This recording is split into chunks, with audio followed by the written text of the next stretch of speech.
지난 주일부터 우리들은 교회의 DNA라고 하는 주제로 에베소서의 말씀을 공부하고 있습니다.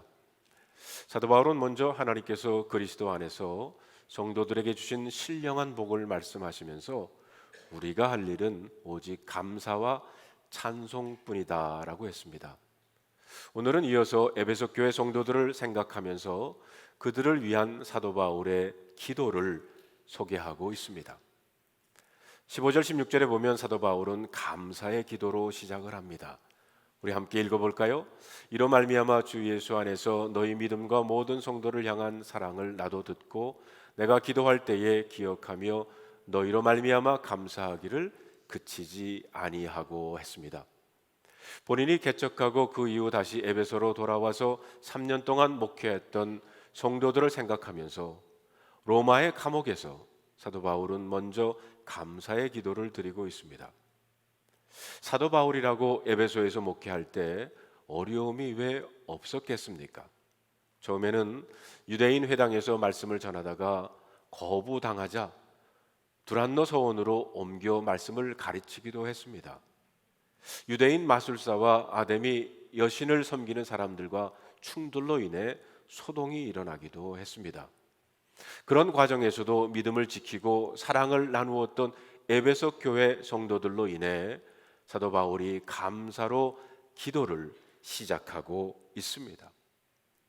우리 교회에서 목회하셨던 전임 목사님들도 기도하실 때 아예야 한인 연합감리교회 성도 여러분들을 기억하면서 감사 기도 드리실 것입니다. 사도 바울은 에베소 교인들로 인하여 정말 하나님께 감사한 것이 있었습니다. 그것은 에베소 교인들이 예수님을 믿는 것과 성도들 사이에 사랑이 있었다는 것입니다. 에베소 교회 교인들에게 믿음과 사랑이 있다는 것을 알고 바울은 하나님께 너무너무 감사를 드렸다는 것입니다. 믿음은 나와 하나님과의 관계에서 나타납니다. 하나님이 살아계시고 그 하나님이 내 아버지시고 성령 하나님이 내 안에 계시며 예수 그리스도로 인해 나는 영원한 하나님 나라를 유업으로 받게 되었으니 두려워할 것이 염려할 것이 없다는 말입니다. 이것이 믿어지니 마음이 평안하고 또 이것이 믿어지니 어떤 처지에서도 기뻐할 수 있다는 것입니다. 바로 이 믿음 때문에 우리는 코로나 팬데믹에서도 마음이 평안하고 기뻐할 수 있는 것입니다. 다윗 왕은 이렇게 고백합니다. 우리들이 잘 아는 시편 23편에 보면 여호와는 나의 목자시니 내게 부족함이 없으리로다. 즉 다윗에게 이런 믿음이 있었다는 말입니다. 내가 믿는 하나님은 목자로 나를 인도하시고 보호하시는 분이라는 겁니다. 그러하기에 다윗은 정말 부족한 것이 없었습니다. 이것은 또한 예수 그리스도 안에서 하나님의 자녀로서 여러분과 제가 누리는 복인 줄로 믿습니다. 그리고 사랑이라고 하는 것은 성도들과의 관계 속에서 나타나는 것입니다. 여러분 요한복음 13장에 보면 이런 말씀이 있습니다.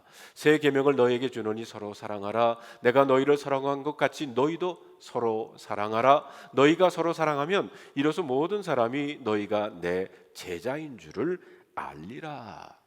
사도 요한은 이 짧은 구절에서 서로 사랑하는 말을 3번이나 강조하고 있습니다.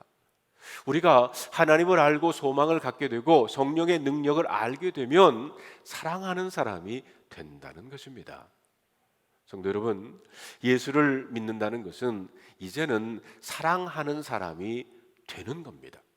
그러하기에 사랑하지 못한다 그러면 아직 예수를 믿는 것이 아닙니다. 다시 말하면 온전한 믿음은 실천적 사랑에 의해 입증되어야 하고요, 성숙한 사랑은 믿음에 근거해야 한다는 것입니다. 그래서 종교개혁자이고 성서학자인 캘빈은 오늘 본문에 대해서 이런 말을 했습니다. 바울은 본절에서 믿음과 사랑이란 말로 그리스도인들의 온전한 성숙을 요약하고 있다라고 했어요. 사도 바울은 항상 성도들의 믿음과 사랑과 소망의 소문이 널리 퍼져나가는 것에 대해 하나님께 감사했습니다. 그 대표적인 예가 데살로니가 교회를 아닙니까? 사도 바울은 데살로니가 교회를 향해서 우리가 너희 모두로 말미암아 항상 하나님께 감사하며 기도할 때에 너희를 기억함은 너희의 믿음의 역사와 사랑의 수고와 우리 주 예수 그리스도에 대한 소망의 인내를 우리 하나님 아버지 앞에 끊임없이 기억한다고 했습니다. 바울은 데살로니가 성도들이 그리스도 예수를 믿는 믿음으로 살며 이웃을 사랑하고 하늘의 소망을 두고 살아가는 모습을 듣고는 믿음의 역사와 사랑의 수고와 소망의 인내가 있음을 인하여 하나님께 감사한 것입니다. 사랑하는 성도 여러분, 지난 3년 동안 코로나 팬데믹으로 참 어려운 시간을 지내고 있지만 저도 우리 교회 성도님들 가운데 이런 믿음과 사랑을 경험하며 하나님께 감사를 드립니다. 팬데믹 기간 동안 갑자기 담임 목사가 바뀌는 상황 속에서도 흔들림 없이 교회를 지켜주신 여러분들 감사를 드립니다. 온라인 예배 그리고 다시 현장에서 이렇게 3년이 지난 지금도 어디서나 변함없이 정성으로 예배드리는 성도 여러분들께 감사를 드립니다. 어떤 권사님 부부는 온라인 예배를 위해 집에 만들어 놓은 제단에 매주 꽃을 바꾸어 놓으면서 정성껏 예배를 드리신 분도 계십니다. 어떤 분이 이런 질문을 할지 몰라요. 목사님, 마음만 올바로 예배 드리면 되지 않나요? 물론 마음이 먼저 바로 예배자로 서야 합니다. 그러나 이렇게 정성껏 준비한 예배를 통해 드리는 나의 자세와 그리고 주어지는 은혜가 달라진다는 것입니다. 어떤 집사님은 온라인으로 예배 드릴 때 일부 주일 예배를 온라인으로 드리고 2부 예배 시작하기 전에 아무도 없을 때 잠깐 예배당에 들려 헌금 드리고 기도하고 돌아가신 분도 있다고 합니다. 또한 돌봄 사역을 통해 특별히 아프신 분들, 우리 교회 어르신들에게 음식을 만들어 드리는 분들도 있었고요. 수시로 전화를 드리면서 외로우신 어른들과 말씀을 나눌 기회를 드리고 있는 분도 계십니다. 저도 이런 믿음의 역사와 사랑의 수고를 하시는 성도 여러분들을 보면서 하나님께 감사의 기도를 드립니다. 바울은 계속 하나님을 알게 되기를, 에베소 교인들이 하나님을 알게 되기를 위해서 기도했습니다. 여러분 17절에 있는 말씀을 우리 다 같이 한번 읽어볼까요? 우리 주 예수 그리스도의 하나님 영광의 아버지께서 지혜와 계시의 영을 너희에게 주사 하나님을 알게 하시고. 바울이 에베소 성도들을 위해서 간구하는 기도의 첫 번째 내용은 하나님이 어떤 분이신지 더 바로 더 깊이 알게 되는 것이었습니다. 이를 위해서 바울은 하나님께서 그들에게 지혜와 계시의 성령을 주시기를 기도했다는 겁니다. 여기서 한 가지 질문이 나올 수 있습니다. 바울은 이미 에베소 교회 성도들이 1장 13절에 성령을 받았고 8절에 모든 지혜와 총명을 받았다고 했습니다. 그렇다면 이미 받은 성령을 왜 다시 주실 것을 바울은 기도했을까요? 그것은 성령의 사역은 성도 안에서 이미 시작되었지만 구원의 완성을 위해 끊임없이 진행되어야 하기에 성령의 임재가 더욱 강력하게 나타나기를 기도한 것입니다. 그래서 에베소 3장에 가보면 바울의 두 번째 기도가 나오는데 그의 성령으로 말미암아 너희 속사람을 강건하게 하옵시며 라고 바울은 성령의 계속적인 도우심을 기도했던 것입니다. 성도 여러분, 성령의 충만은 이렇게 반복적인 것입니다. 청년 시절 성령 충만했던 것, 노인회까지 계속 울고 먹으면 안 됩니다. 우리들은 매일매일 성령 충만하여서 그분의 인도하심을 받아야 합니다. 신앙생활의 가장 우선되는 최고의 목표가 바로 하나님을 아는 것입니다. 여기서 하나님을 안다는 것은 단순히 하나님의 존재를 인식한다는 어떤 피상적이고 임시적인 차원을 넘어서서 하나님에 대한 정확하고도 체험적인 지식을 의미하는 것입니다. 그렇다면 바울이 이토록 하나님을 아는 것의 중요성을 강조하는 이유는 무엇입니까? 그것은 참된 신앙인이 되기 위해서는 믿음의 대상이신 하나님을 바로 아는 것이 중요하기 때문입니다. 참신앙이란 절대자이신 하나님을 인간인 우리가 좌지우지할 수 없다는 것을 분명히 알고 그 하나님 앞에서 내가 날마다 변화되어 가는 것을 말합니다. 따라서 신앙인은 날마다 변화되어야 합니다.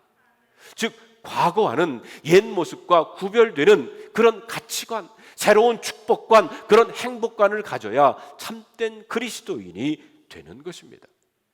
이렇게 참된 믿음은 하나님을 바르게 아는 것에서부터 시작되는 것입니다. 한 젊은 남자 성도님과 이야기를 하는 가운데 아내와 결혼을 할 때 교회를 다녀야 한다고 해서 그래야 결혼 승낙한다고 해서 교회는 나왔지만 하나님이 안 믿어진다는 거예요. 그 답답함을 충분히 이해할 수 있습니다. 하나님이 눈에 보이지도 않고 귀로 들리지도 않으니 억지로 어떻게 믿을 수 있겠습니까? 저는 그분에게 이렇게 말했습니다. 하나님을 호기심으로 알려고 하지 말고 갈급함으로 알려고 할 때 믿어지게 될 것입니다. 오늘 이 예배에도 하나님은 안 믿어지는데 예배에 참석하신 분 혹 있을지 모릅니다. 그러나 잘 생각해 보면 하나님을 알지 못하는 것만이 아닙니다. 믿어지지 않는 것이 문제라고 생각하는데 사실은 더 근본적인 문제가 있어요. 하나님이 믿어지지 않는 것은 눈에 보이지 않고 귀에 들리지 않아서가 아닙니다. 그것은 영적인 눈이 띄지 않아서 믿어지지 않는 것입니다. 하나님을 모르겠다고 하는 사람은 하나님만 모르는 것이 아니에요. 무엇이 죄인지도 모르고 자신의 때가 어느 때인지도 모릅니다. 살기는 살아도 지금이 어느 때인지 모르는 사람이 많습니다. 자신이 어디에서 와서 어디로 가는지도 모릅니다. 우리 인생에 있어서 가장 중요한 것들은 다 모르는 거예요. 이 모든 것이 영적인 문제인데 영의 눈이 열리지 않아서 모르는 것입니다. 하나님을 알지 못하는 사람은 영적인 눈이 열리지 않아서 그렇습니다. 영적인 눈이 띄어지지 않기 때문에 영적인 것과 관련된 것은 다 모르는 겁니다. 하나님의 성령이 우리 안에 오셔서 내 마음의 눈을 열어 보여주시면 깜짝 놀라운 하나님의 은혜가 세계를 알게 된다는 거예요. 그런데 그 눈이 띄어지지 않으면 아무리 말씀을 들어도 하나님이 아무리 은혜를 주셔도 전혀 모른다는 겁니다. 여러분 마태복음 16장 16절에 너희는 나를 누구라고 하느냐? 예수님의 그 질문에 베드로는 예수님 앞에서 이런 위대한 신앙 고백을 하지 않았습니까? 주는 그리스도시요 살아계신 하나님의 아들이십니다. 그때 예수님께서 즉각 이렇게 말씀을 하십니다. 이를 내게 알게 한 이는 혈육이 아니고 다시 말하면 내 자신이 아니라 하늘에 계신 내 아버지시다. 하나님이 계시의 영을 주셔서 알게 되었다는 거예요. 하나님이 베드로에게 지혜와 계시의 영을 주셔서 그 순간에 마음의 눈을 열어주심으로 예수님이 그리스도시고 하나님의 아들인 것을 알게 되었다는 것입니다. 그러니까 여러분, 영안이 열린다는 것이 대단히 중요한 일입니다. 그래서 사도 바울은 에베소 교인들에게 더욱 영안을 열어주시기를 기도한 거예요. 17절에 보니까 지혜와 계시의 영을 너희에게 주사 하나님을 알게 해달라고 하면서 18절에 마음의 눈을 밝혀달라고 기도하고 있습니다. 바울의 두 번째 기도의 내용이 바로 그거예요. 성도들 자신을 알기를 위해서 사도 바울은 기도했습니다. 여러분 18절 19절에 있는 말씀을 우리 다 같이 한번 읽어보겠습니다. 너희 마음의 눈을 밝히사 그의 부르심의 소망이 무엇이며 성도 안에서 그 기업의 영광의 풍성함이 무엇이며 그 힘의 위력으로 역사하심을 따라 믿는 우리에게 베푸신 능력의 지극히 크심이 어떠한 것을 너희로 알게 하기를 구하노라. 하나님은 알아도 하나님과 내가 어떤 관계에 있다는 것을 알게 되어야 진짜 복이 된다는 거예요. 사도 바울은 에베소 교회 성도들이 하나님으로부터 받은 복이 무엇인지를 바로 깨닫게 되기를 기도했다는 겁니다. 그 첫 번째 복이 하나님의 부르심의 소망이에요. 이것은 성도의 과거에 대한 이해로 성도는 하나님의 부르심으로 성도가 되었다는 겁니다. 지난 주일날 말씀드린 것처럼 성부 하나님이 택하셔서 자기의 아들이 되게 하셨다는 거예요. 4절과 5절에 있는 말씀을 다시 보면 곧 창세전에 그리스도 안에서 우리를 택하사 우리로 사랑 안에서 그 앞에 거룩하고 흠이 없게 하시려고 그 기쁘신 대로 우리를 예정하사 예수 그리스도로 말미암아 자기의 아들들이 되게 하셨다고 그랬습니다. 하나님께서 우리를 택하여 부르신 것은 우리로 그분의 자녀가 되게 하심입니다. 그래서 우리는 하나님을 아버지라고 부를 수 있는 거예요. 저는 하나님을 아버지라고 부르는 것이 얼마나 좋은지 모릅니다. 제가 어렸을 때는 아버지라고 하는 소리만 들어도 막연히 마음이 든든했어요. 그런데 지금은 90이 훨씬 넘으시고 아버지는 힘도 없는 노인이시고 더군다나 이제는 세상에 계시지도 않지만 왠지 더욱 의지가 됩니다. 왜냐하면 저희 아버지께서는 살아계실 때는 매일 아침 저를 위해서 기도하셨고 지금은 주님 옆에 앉아서 기도하고 계실 줄로 믿기 때문입니다. 그런데 이제 제가 아버지가 되고 할아버지가 되었는데 왠지 기분이 묘합니다. 나는 과연 우리 아이들에게 그런 존재가 되어주고 있는가? 그런데 저는 저희 아이들이 저를 아버지라고 부르는 것도 좋지만 하나님을 아버지라고 부를 수 있다는 것이 정말 감사합니다. 두 번째 복은 성도의 기업의 영광의 풍성함이라고 그랬어요. 사도 바울은 하나님께서 에베소 교회 성도들을 위해서 준비하신 그 기업의 영광스러운 풍성함을 그들로 알게 해달라고 기도합니다. 기업이라는 말을 영어 성경에 보면 inheritance, 즉 상속, 유산을 뜻하는 거예요. 우리가 이 다음에 받게 될 풍성한 상속이 준비되어 있다는 것입니다. 그러면 우리를 위해 준비하신 것이 무엇인가요? 유명한 주석가 매튜 헨리의 아버지이신 필립 헨리는 신실한 그리스도인이었지만 평민이었었어요. 그가 신분이 높은 여인과 사랑을 하게 됐답니다. 아주 높은 신분에 속하는 그녀의 부모님은 딸에게 충고를 하면서 이 사람 필립 헨리는 어디 출신이냐라고 물었어요. 그때 딸은 불후의 명답을 했습니다. 나는 그가 어디 출신인지는 몰라도 그러나 제가 아는 확실한 사실은 그가 어디로 가고 있는지는 압니다. 그렇습니다. 우리가 어디에서 왔는지 과거도 중요하지만 더 중요한 것은 우리가 어디로 가게 되어 있느냐 하는 겁니다. 세 번째 복은 하나님의 크신 능력입니다. 바울은 성도들의 구원을 위해 하나님께서 행하셨던 능력이 얼마나 크고 놀라운 것인지를 알기를 기도했어요. 이것은 성도의 현재의 삶과 관련된 것입니다. 사도 바울은 하나님의 크신 능력을 설명하면서 예수 그리스도 안에서 역사하던 것으로 입증을 합니다. 그 첫 번째가 예수 그리스도의 부활 사건이었어요. 신약의 메시지 가운데 십자가가 그 중심을 차지하는 것이 사실이지만 그리스도의 부활이 없는 십자가는 아무 의미가 없습니다. 성도들의 구원을 생각할 때도 마찬가지입니다. 어떻게 보면 그리스도의 십자가를 통해 성도의 구원이 완전히 성취된 것으로 보일지 모르지만 거기에는 반드시 그리스도의 부활이 요구됩니다. 그래서 사도 바울은 로마서 4장 25절에 예수는 우리의 범죄한 것 때문에 내 줌이 십자가의 죽으심이 되고 또한 우리를 의롭다 하시기 위하여 살아나셨느니라, 부활하셨다는 거예요. 그리스도를 죽은 자 가운데 살리신 부활 사건에서 하나님의 능력은 결정적으로 드러나는 겁니다. 하나님의 능력을 증명하는 두 번째는 예수 그리스도의 롤십, 주권입니다. 20절 21절에 있는 말씀을 다 같이 한번 읽어볼까요? 그의 능력이 그리스도 안에서 역사하사 죽은 자들 가운데 다시 살리시고 하늘에서 자기의 오른편에 앉히사 모든 통치와 권세와 능력과 주권과 이 세상뿐 아니라 오는 세상에 일컫는 모든 이름 위에 뛰어나게 하시고, 그리스도께서 부활하신 후 영광과 권능의 자리에 높으신 것은 하나님이 베푸신 그 능력의 또 다른 증거라는 거예요. 그리스도께서 하나님 우편에 앉으셨다고 하는 이 사실은 장소적인 의미보다는 구속사역의 완성 후 그리스도께서 받으신 최고의 통치권을 가리키는 겁니다.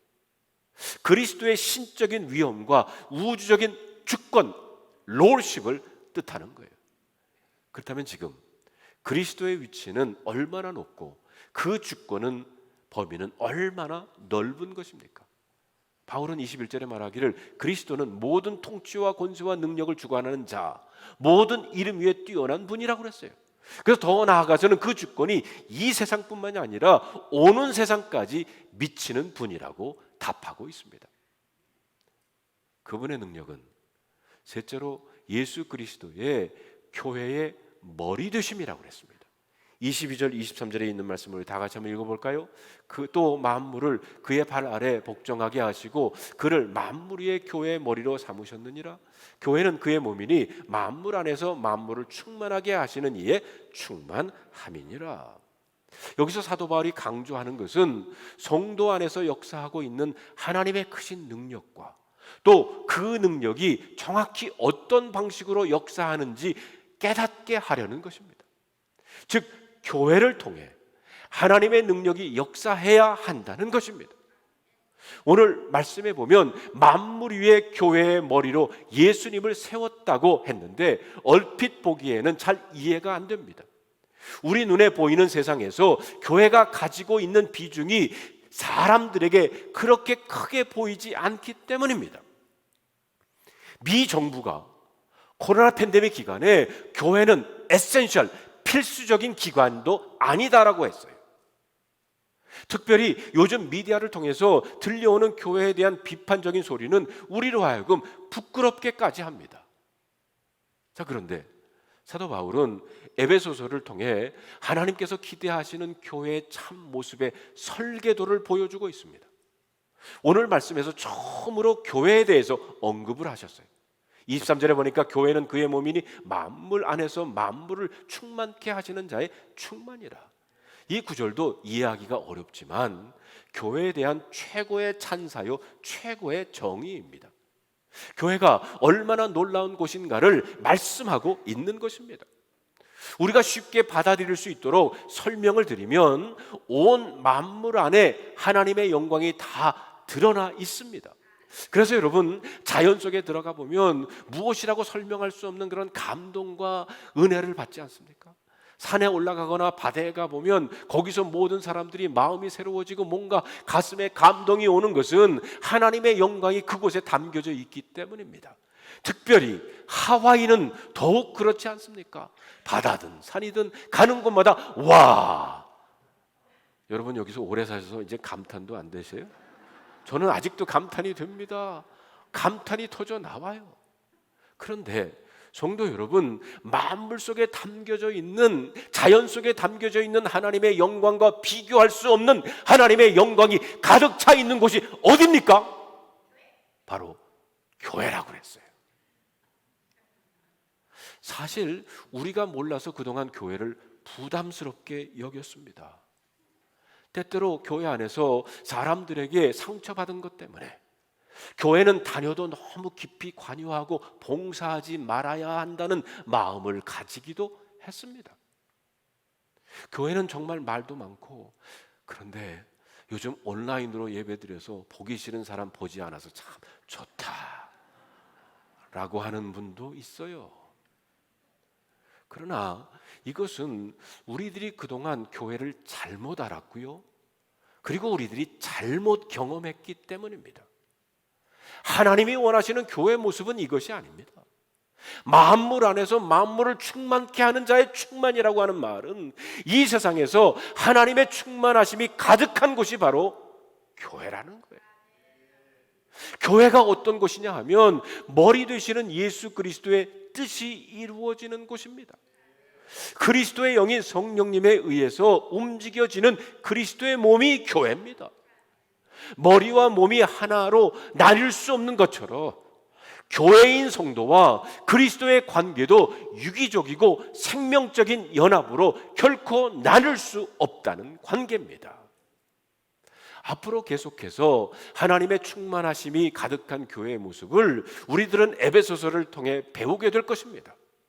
그리고 코로나 팬데믹 이후 우리 교회가 그런 교회로 거듭나기를 소원합니다. 또한 그런 교회를 우리 후손들에게 물려주기를 바랍니다. 우리들은 오늘 바울의 기도를 살펴보면서 오늘 우리가 하나님께 드리는 우리의 기도를 한번 생각해 보기를 원합니다. 우리는 무엇을 기도하고 있습니까? 우리 교단인 연합감리교회 기도의 초점은 어디에 멈춰져 있습니까? 제가 감히 우리들의 기도를 진단해 본다면 이렇습니다. 우리는 신앙의 대상인 하나님에 대한 분명한 지식이 부족합니다. 우리는 자신의 신분과 정체성에 대한 지식이 부족합니다. 우리는 현재 자신이 소유한 축복과 소망에 대한 지식이 부족합니다. 우리의 기도는 너무 내 자신, 우리 가족, 현세의 물질적인 복에 초점을 두고 있습니다. 이것을 기복신앙이라 하며 이것에 대한 우려나 비판의 소리는 이미 오래전부터 있었습니다. 기복신앙이란 말 그대로 복을 비는 신앙으로 신앙의 중심에 복을 구하는 마음이 자리 잡고 있으며 신앙생활의 지향 목표가 복을 얻고자 하는 데 있다는 것입니다. 물론 모든 종교의 기본적인 요소에는 기복의식이 자리 잡고 있어요. 그런데 문제는 신앙의 기복성이 기복주의로 빠지면서부터 시작된다는 겁니다. 기복주의란 신앙의 기본적인 요소가 하나님과의 인격적인 관계로 승화되지 못하고 철저하게 개인의 이기적인 욕구 해소로 퇴화되어 버린 타락한 종교적 모습을 말하는 것입니다. 그것은 신앙의 대상이신 하나님과의 관계보다 하나님이 주시는 부수적인 선물에 집착하는 신앙 행위입니다. 기복주의 신앙에 빠지면서 하나님은 나의 성공의 도구로 변화되고 말았어요. 여러분, 기독교 신앙이란 하나님 앞에서 내 자신이 변화해 가는 신앙을 말합니다. 하나님을 이용해서 자신의 무병장수와 부귀영화의 욕망을 채우는 탐욕의 수단으로 전락해버린 것이 문제라는 거예요. 기독교의 핵심은 자신의 부인과 자신의 희생을 통해 하나님을 공경하고 이웃을 유익하게 하는 사랑의 신앙입니다. 그리스도인이 된다는 것은 주님께 속한 사람이 되는 것이고 그것은 나의 사고방식이 바뀌는 것을 의미합니다. 내 중심의 사고방식이 주님 중심의 사고방식으로 사고의 축이 옮겨지는 것을 의미하는 거예요. 그런 이유 때문에 예수님께서는 자기를 따르는 제자의 삶의 첫 번째 조건으로 나를 따르려면 자기를 부인하라고 하셨어요. 에베소서 교회 성도들을 위한 사도 바울의 기도에서 우리가 깨닫게 되는 것은 하나님이 강조되었다고 하는 사실입니다. 기도의 요점은 하나님을 바로 아는 겁니다. 바울의 관심은 오직 한 가지, 여기에 집중을 두고 있어요. 우리는 무엇보다도 먼저 내가 믿는 하나님이 어떤 분이신지를 좀 더 바로, 좀 더 깊이 알아야 합니다. 또한 하나님께서 우리에게 베푸신 축복이 얼마나 놀라운 것인지 알아야 합니다. 그리고 그분이 우리에게 베푸신 능력이 얼마나 강력한 것인지, 그 결과 우리가 무엇이 되었는지, 우리의 신분과 정체성에 대한 바른 인식이 있어야 될 줄로 믿습니다. 내가 너를 지명하여 불렀나니 너는 내 것이다. 오늘 저와 여러분을 향해서 하시는 우리 주님의 말씀입니다. 이 말씀을 우리의 마음에 새기면서 다음 세 가지 질문에 여러분 답해 보시기를 바랍니다.